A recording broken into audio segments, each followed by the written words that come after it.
पहले इंट्रो ही दे देता हूँ थोड़ा सा, हाँ वही मतलब आप व्हाट बोल यू आर रहे थे, ट्राइंग टू से। क्योंकि वो ठीक है। तो आज से मैंने सोचा है कि इस मुद्दे पे जितना हो सके रोज या फिर 2-3 दिन में एक बार मैं बात करूंगा, पूरी जिम्मेदारी से बात करूंगा और जितना हो सके सच्चाई से बात करूंगा। तो मुद्दा क्या है, इसका थोड़ा आज आइस ब्रेकिंग सेशन है, इंट्रोडक्टरी पार्ट है, तो उसको थोड़ा समझ लेते हैं। हाँ, थोड़ा लिख लिया है मैंने, अदरवाइज वो क्या मेरे वो दिमाग से निकल जाता है, फिर वो क्या क्या बोलना था, थोड़े कुछ पॉइंट्स बना लिए। तो मुद्दा है कि साधु या ग्रस्त, ये है मुद्दा मोटा मोटा। अब अगर आप इसकी डेफिनेशन पे अगर जाओगे तो अगर इसको शास्त्रों की भाषा में देखो तो साधु और ग्रस्त एक एक एडवांसमेंट के रूप में है। वो जो वर्ण आश्रम है कि पहले गृहस्थ, फिर ये, फिर बाद में साधु, एक एडवांस स्टेज है गृहस्थ की जिसका नाम साधु है।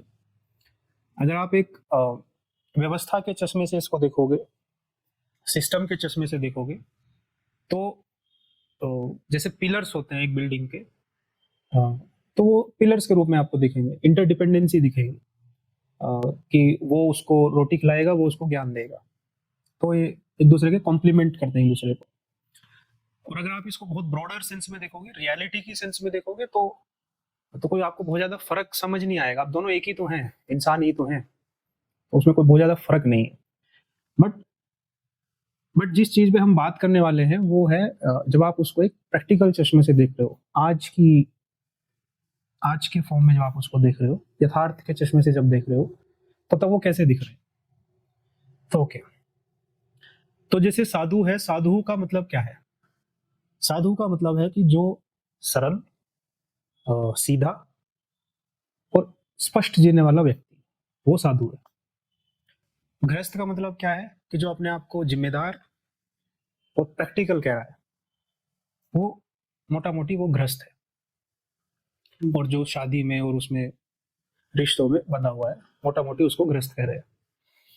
लेकिन ये मुद्दे पे बात क्यों मतलब करने का मन हो रहा है, क्योंकि जब इन दोनों चीजों को देखा, दोनों एस्पेक्ट्स को देखा, तो मैंने पाया कि दोनों दोनों जो इंसान हैं वो डिससेटिस्फाइड है अपनी सिचुएशन से। जैसे साधु चाहता है कि मैं कोई हो मेरे जीवन में, हाँ और गृहस्थ चाहता है कभी कभार कि मैं हाँ साधु बन जाऊं, इससे अच्छा तो मैं अकेला ही ठीक हूँ। हाँ, मतलब वो मतलब एक दूसरे से अट्रैक्ट भी हो रहे हैं और सच भी नहीं बोल रहे हैं। तो उसी को मैंने थोड़ा जोट डाउन करने का ट्राई किया है कि जैसे पहला रीजन मुझे लगा कि दोनों, एक तो दोनों की लाइफ बहुत मुश्किल है, बहुत मुश्किल है अपने दोनों अपने की। तल पर। हाँ, दोनों की।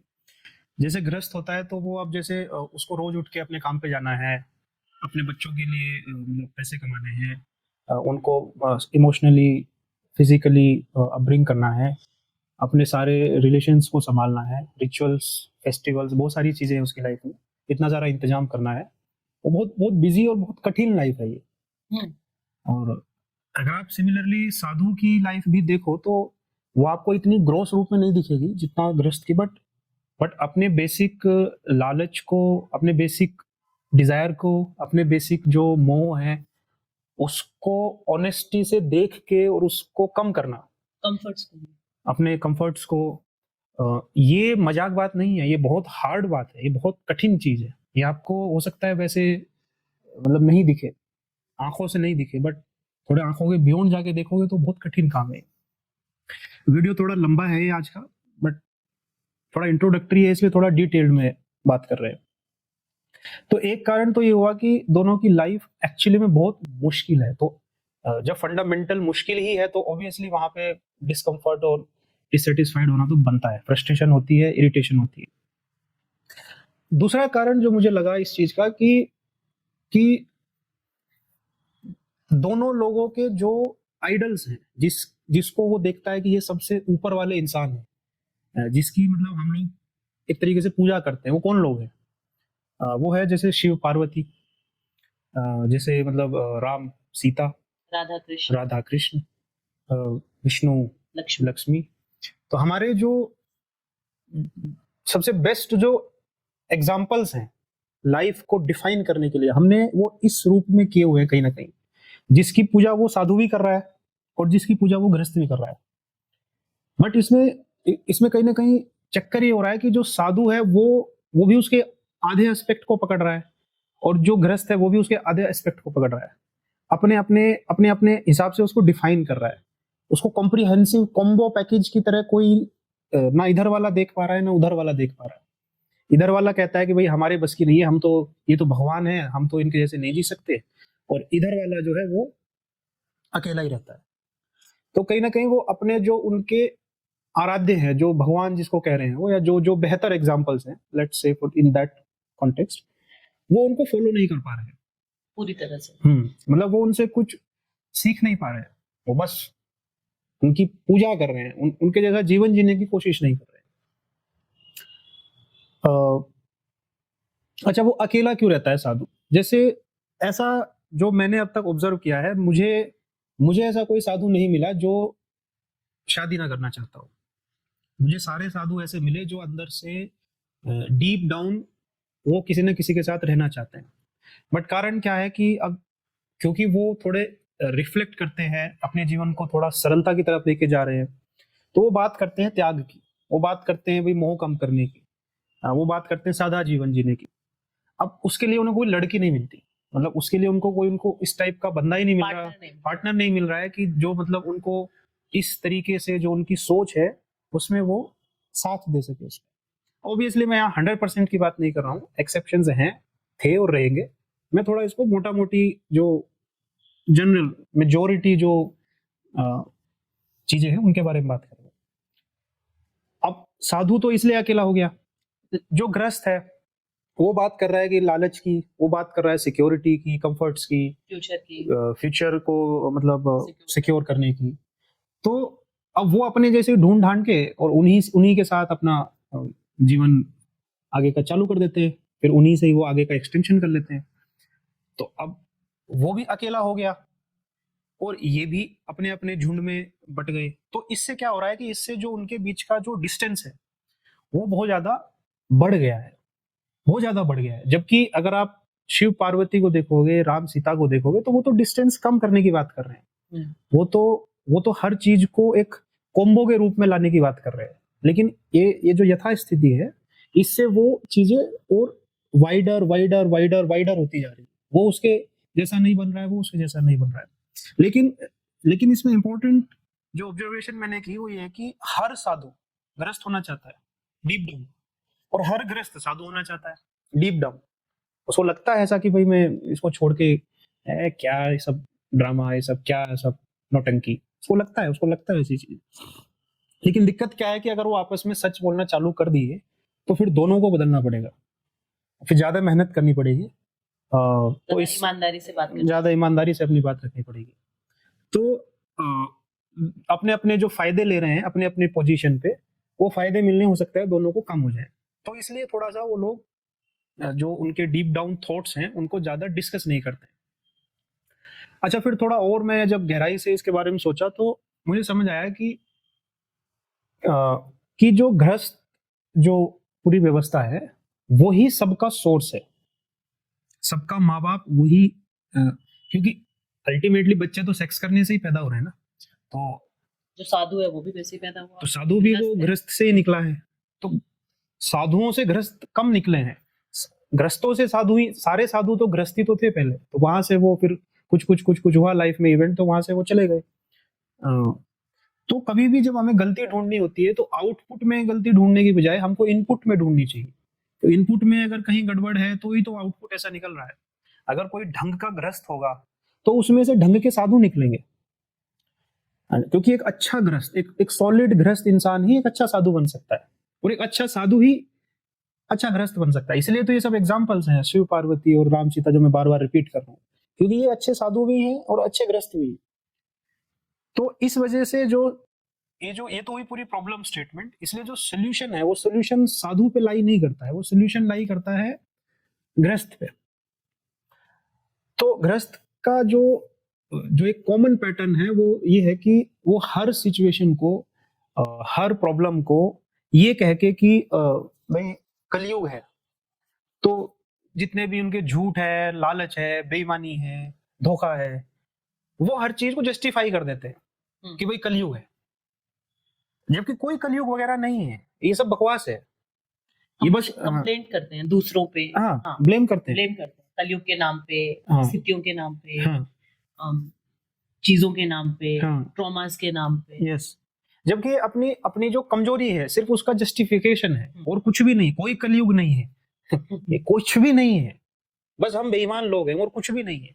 बेसिकली युग तो हमारे अंदर है ना। हाँ कलयुग है, सतयुग है, जो भी युग है वो हमारे अंदर है। हाँ, अगर हम बेईमान हैं तो कलयुग है, और अगर हम सच्चे हैं तो सतयुग है, तो इतनी सी बात है बस। अब बजाय इसके कहने के कि मैं बेईमान हूं, तो ये कह के कि भाई कलयुग है और उस बात को जो है जस्टिफाई कर लिया, कॉमन जस्टिफिकेशन मिल गया, वैलिडेशन मिल गया इस बात को, जबकि ऐसा कुछ नहीं है। तो सोल्यूशन सिर्फ इस बात का यही है कि जो गृहस्थ लोग हैं उनको जो अपने एग्जाम्पल्स हैं जो उन्होंने उन हमारे पूर्वजों ने हमको सेट करके दिए हैं, उनकी जो हाईएस्ट थिंकिंग जहां तक पहुंची कि एक इंसान जिसमें एक मेल है फीमेल है, वो दो इस रूप में सबसे बेहतर तरीके से रह सकता है। तो जहां तक उनकी दिमाग सबसे हाईएस्ट गया, इस तरीके की उन्होंने फिर कहानियां और वो सब बनाई। तो हमें कहीं ना कहीं उन्हीं कहानियों से कुछ ना कुछ सीख के उसको रियल लाइफ एग्जाम्पल से कहीं ना कहीं लिंक करके हमको थोड़ा सा ईमानदारी दिखानी पड़ेगी, थोड़ा सा मजबूत होना पड़ेगा, और उन लोगों के जीवन से हमें कुछ वाकई में ही सीखना पड़ेगा। यही सोल्यूशन है, और कोई इसका सोल्यूशन नहीं है। तो इस सोल्यूशन के लिए मुझे ऐसा लगा कि अब मतलब इस मुद्दे पे खुल के अब बात करनी चाहिए, तो क्यों बहुत सेंसिटिव है मुद्दा, बहुत सब्जेक्टिव है, बहुत पेचीदा मुद्दा है। तो एक वीडियो में बात नहीं हो सकती, मतलब इसके लिए बहुत सारा टाइम, बहुत सारा पेशेंस, बहुत सारा रिफ्लेक्शन, बहुत सारा कंपैशन, एम्पैथी, वो सब जो है उसका मतलब वो सब लगेगा, उसका यूज होगा। अब ये सब है मेरे अंदर या नहीं है, ये तो मुझे पता नहीं, अब हो भी सकता है नहीं भी हो सकता है, लेकिन मेरे पास कुछ राइट नाउ कुछ चीजें हैं जिसकी वजह से मैं इस पे बात करना चाहता हूँ। आपके खुद के अनुभव। हाँ, एक तो मेरे खुद के अनुभव हैं, विचार है मेरे पास, एग्जाम्पल है मेरे पास, स्थिति मेरी अभी ऐसी है कि आई एम कंफर्टेबल, और मेरे पास इंटेंशन है। तो ये सारी चीजें होने की वजह से अब मैं इस प्लेटफॉर्म को एक टूल की तरह इस बात को करने के लिए यूज कर रहा हूँ। लेकिन अब थोड़ी सी बात यह है कि अब मुझे क्या राइट है इस मुद्दे पे बोलने के लिए।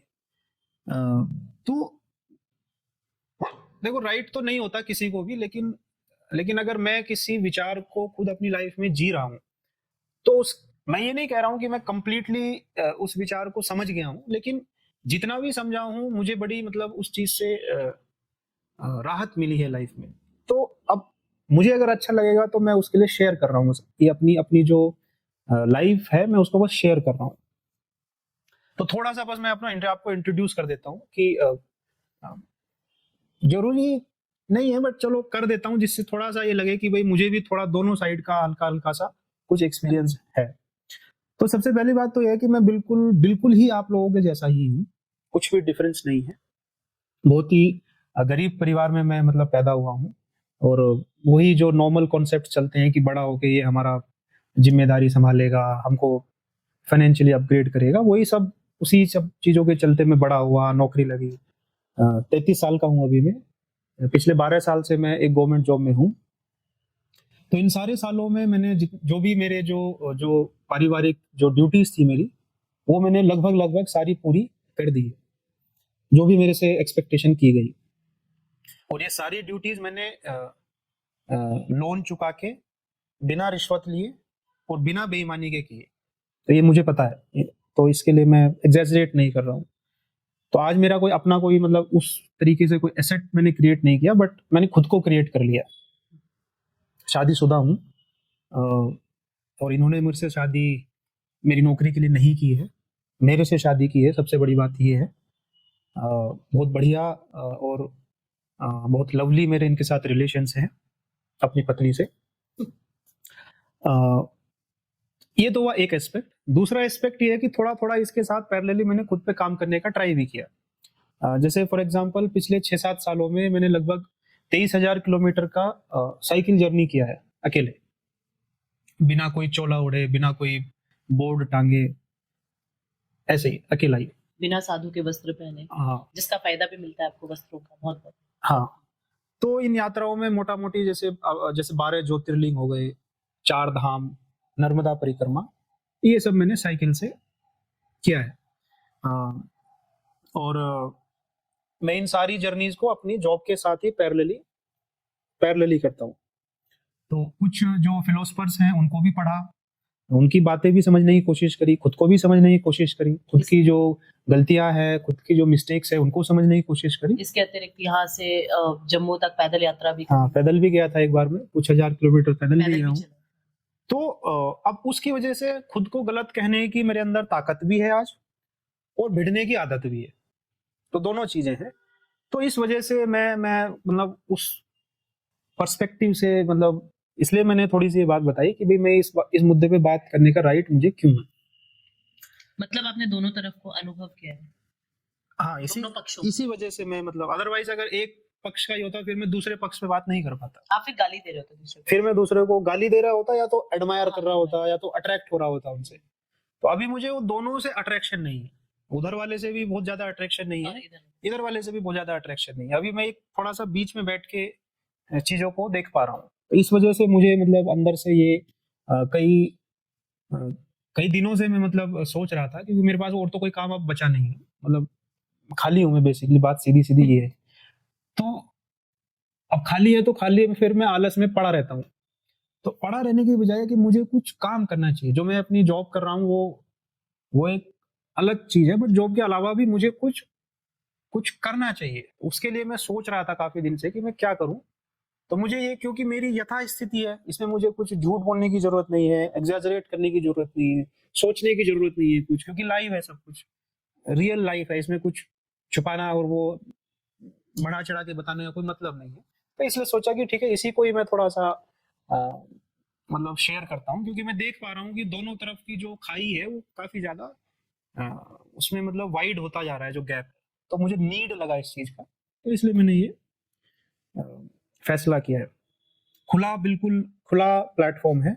जो भी आपके विचार हो, जो भी आपके क्वेश्चन हो, कुछ भी हो, आप इस मुद्दे पे डायरेक्टली बात करिए।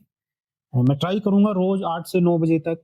रोज नहीं हो पाया तो जब भी जितना फ्रीक्वेंट हो पाया इस मुद्दे के ऊपर जितना हो सके बात करने की ट्राई करूंगा नहीं, इनफैक्ट अगर आप ma'am, if you are also, तो आप लाइव भी करेंगे मतलब? हाँ, मतलब लाइफ इसमें कुछ, उसमें स्क्रिप्टेड कुछ है नहीं ना, इसमें तो हमको बिल्कुल जो हम जैसे नॉर्मल लाइफ में जो हम बातें करते हैं, ऐसे क्वेश्चंस किसी भी मीडियम से पूछ सकते हैं। क्वेश्चंस हो या कोई किसी का, Expressions हो। मतलब हाँ, एक्सप्रेशंस हो, क्रिटिसिज्म हो, एप्रिसिएशन एप्रिसिएशन कुछ भी हो, सकता कुछ भी है। बट अगर मतलब आप भी अगर उसमें, मतलब if it's up to you, but because उसमें कुछ है। नाटक तो करना नहीं पड़ेगा ना, उसमें कुछ भी स्क्रिप्ट नहीं है। वो थोड़ा सा ये तो इसलिए लिखना पड़ा क्योंकि नहीं तो मैं फिर वो भूल जाता, उतना याद नहीं रहता है। तो और वैसे भी तो हम इतनी बातें करते ही हैं ना। हाँ, इसी वजह से actually that is the only reason कि हम बैक हैंड में ऑलरेडी कई कई घंटे रोज बातें करते ही हैं इन मुद्दों पे। तो मैंने सोचा कि क्यों नहीं, मतलब इस चीज को थोड़ा सा, अगर नीड है, थोड़ा वो ज्यादा ही वाइडन हो रहा है गैप, तो क्यों नहीं इस चीज को थोड़ा सा शेयर किया जाए। अगर एक एक इंसान की लाइफ में भी कुछ इस चीज से फर्क पड़ता है तो हमें, हमारा क्या जा रहा है इसमें? हम तो वैसे भी मतलब काफी बात करते हैं इस बारे में। सही। तो that is it. I think बहुत लंबा हो गया, लेकिन क्योंकि थोड़ा सा मेरे इंटेंशन को इंट्रोड्यूस करना था, तो ठीक है, मतलब अब लंबा छोटा क्या, जिसको देखना होगा देख लेगा, नहीं देखना होगा नहीं देखेगा, उसमें मतलब सही है, वो तो आपका चुनाव है। हाँ, वो तो मतलब उसमें Choice कोई है जो ये तो। जबरदस्ती तो नहीं है किसी के साथ। और सबको तो सब चीजें चाहिए भी नहीं होती, जिसको चाहिए होगा वही देख लो, बात करो जितना हो सकता है। एक्चुअली क्या होता है ना सर, कई बार ना आपको एक्सप्रेशन के लिए ना कोई आदमी मिलता नहीं है, आपके आसपास कोई आदमी होता नहीं है जिससे आप अपनी रियलिटी को एक्सप्रेस कर सके। तो अगर एक्सप्रेशन भी है तो भी मतलब आदमी के लिए वो बहुत बड़ी बात होती है। किसी भी मोड से अगर वो अपनी रियलिटी को एक्सप्रेस कर पा रहा है, it's a big big big thing. तो हो सकता है कि इन बातों को कोई सुनने में उतना इंटरेस्ट नहीं दिखाए, आज नहीं दिखाए, कल नहीं दिखाए। हो सकता है मतलब एक भी बंदा इंटरेस्ट नहीं दिखाए, बट हम तो वैसे भी बात कर ही रहे हैं ना, तो अब हमारा अगर एक छोटा, अब थोड़ा सा अनकंफर्टेबल आपको लग रहा होगा क्योंकि कैमरा सामने हाँ, लग दिया है। मुझे लगता है थोड़ा सा। हाँ और ऐसे में आपसे घंटों घंटों बात कर लूं अपना मतलब जो पेस है उसमें, हाँ बट इस समय क्योंकि वो कैमरा सामने लगा है तो थोड़ा सा हाँ, वो उनकी आदत नहीं है तो कॉन्शियस हो जाता है आदमी मुझे भी बोलने उतनी में। आदत नहीं है, तो मतलब अब ठीक है, ये तो थोड़ा सा ये हट जाएगा। बट अगर हमने एक कैमरा रख के भी अगर हम बात करें तो मुझे नहीं लगता कि मतलब उसमें कोई हाँ, कोई इतनी बड़ी कोई मतलब हमें कि बात तो वही है। बात तो हम वही करते हैं ना। तो let's see how it goes. मैं जरूर मैं मतलब इस बारे में कहूंगा कि बार बार मैं कह रहा हूँ कि इस मुद्दे पे बात करो, और अ, अच्छे रिश्तों को खराब कहना आसान है, लेकिन रिश्तों में सुधार लाना, अपने अंदर सुधार लाना, अ, अपने आप को समझना, अपनी गलतियों को समझना, पहचानना। मतलब है ना, तो ये इसमें थोड़ी ताकत लगती है, मेहनत लगती है, इम्पॉसिबल नहीं है। अगर इतने लोग कर सकते हैं दुनिया में तो मतलब तो हम भी कर सकते हैं, मतलब सब कर सकते हैं। तो ठीक है, तो आई थिंक देखते हैं। Let's see, let's let's see. चलिए।